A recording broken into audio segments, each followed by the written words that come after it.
a cold was going around my house. So you guys are going to have to do a little more research on that. And you can discuss that with your attorney. And the reason why the baby was also removed from father was because father reported to the investigator that he didn't think there was any substance abuse on your part, despite the baby being in the hospital and being reported to be having shaking as well. And there was no shaking. I was with my son every day. There was, I mean, we can. I'm getting the toxicity report. Yeah, this is fraud. And also I'm gonna get the staff that worked with him night and day. I mean, if he was shaking and tremoring, does it make sense that they released him after 3 days? They okayed him to go after 3 days. Does that make sense? Like, you guys can make up, like, it's false. It's lies. It's lies. Okay. She also put. At this point, we're not going to. Well, listen. So what I recommend is you speak to your attorney. Yes, listen, and I will speak.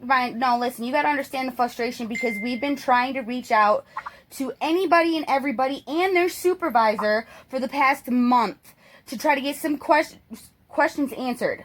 Do you understand? And we've gotten nothing but, here, call this person. Oh, get this person's supervisor. Get this person. And we got voicemails.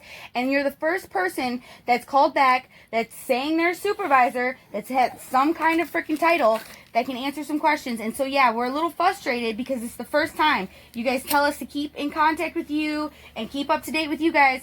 We can't even do that, let alone ask questions. So it's the first time we're able to talk to somebody. And so, yes, we're going to ask the questions that we need to ask because we miss our son. We're caring, loving parents. It makes sense. And I sense that. I think that's why you're frustrated because you love and you miss your son. I'm not disputing that at all. And you guys aren't holding up your part. Okay. And you know, at that point, like I said, I'm not going to argue. We can, if there's things that we're just going to have to agree to disagree with. Well, I haven't seen my son in over a week. I have a court order right here that says I get to see him twice a week, and you guys canceled my visitations over a voluntary quarantine. Voluntary. It's not voluntary. But it was when you guys canceled the visitation. It was when you guys canceled it. Yes, it was when you guys canceled them. Okay. As of yesterday. So I think we're going to, if you want to give me an email, I want to see my son. And forward so we can. No, I'm not. I have one more question. As far as mediation that's coming up on the 3rd, with everything going down and our last court date was over the phone, mediation's out in Mesa for some silly reason.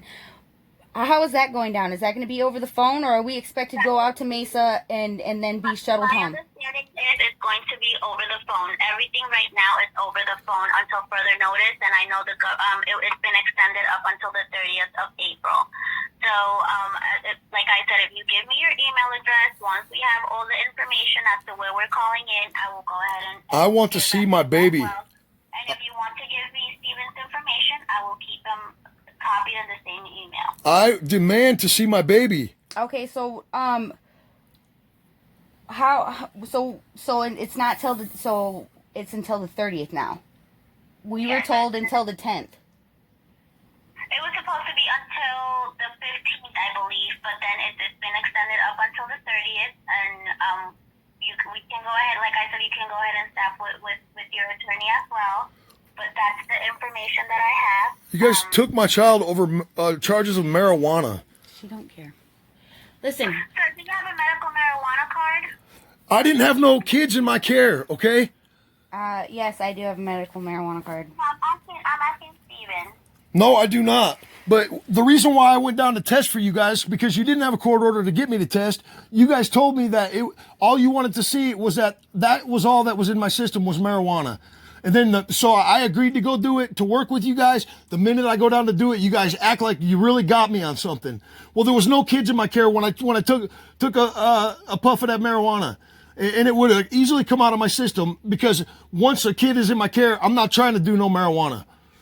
I rarely do it how it is. It was a once in a while thing, and I had no children in my care when that took place. So it was not abuse, neglect, or none of the above. I'm not going to speak. I'm listening, and I've been staying calm despite you yelling at me because I'm trying to understand. You're trying to traffic my son. It's because you're on speakerphone. You're on speakerphone, so that's why it's a little. We're not sure how much you can hear, and so that's all. So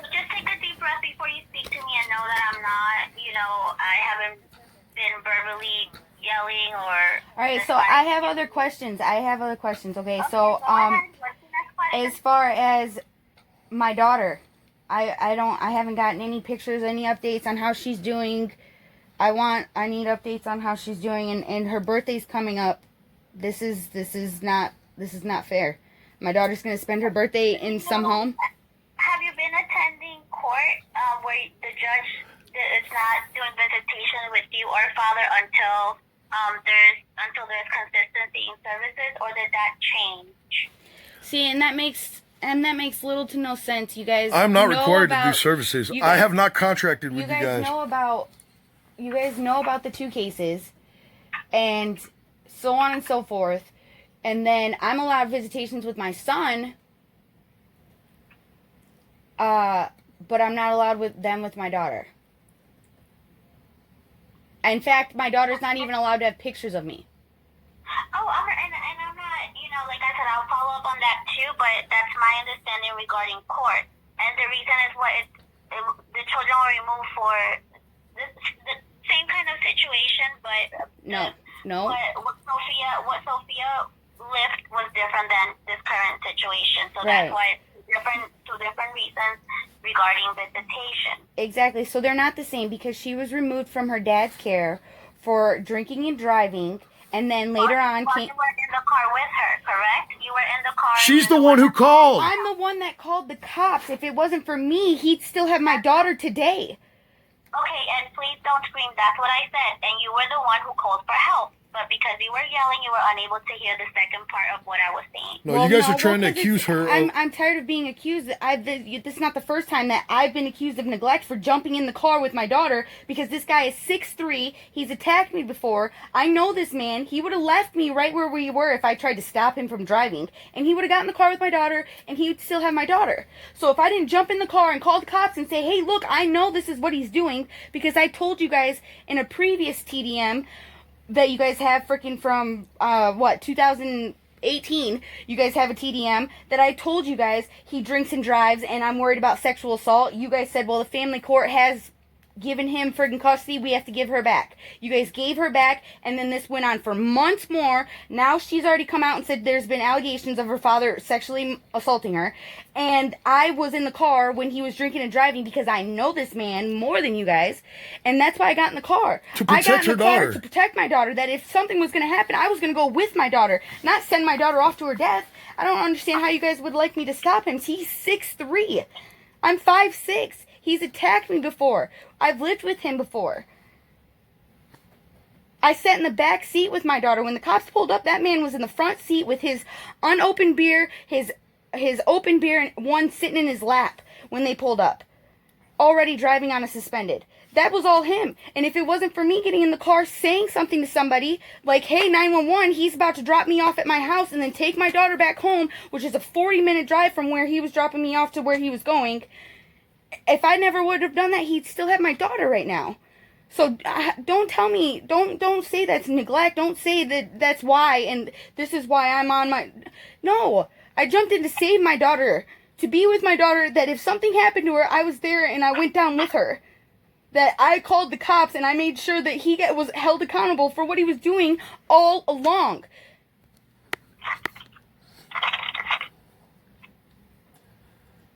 That court case, that case that's open in Mesa is against him. There was a family court order where you were not to have contact with her. Yeah, that was family court order, and then you guys had your investigators when I freaking got her, when he went to jail for the night that he drank and drove with us in the car. You guys had your investigators come to the house that I was staying at, investigate the house, and your investigator said she did not see no problem with me staying in the house with my daughter as long as there was other people, the 2 people that I rented the room from, that my daughter went to care with, as long as they were there supervising, that she didn't see no problem with mom being in the home with the daughter.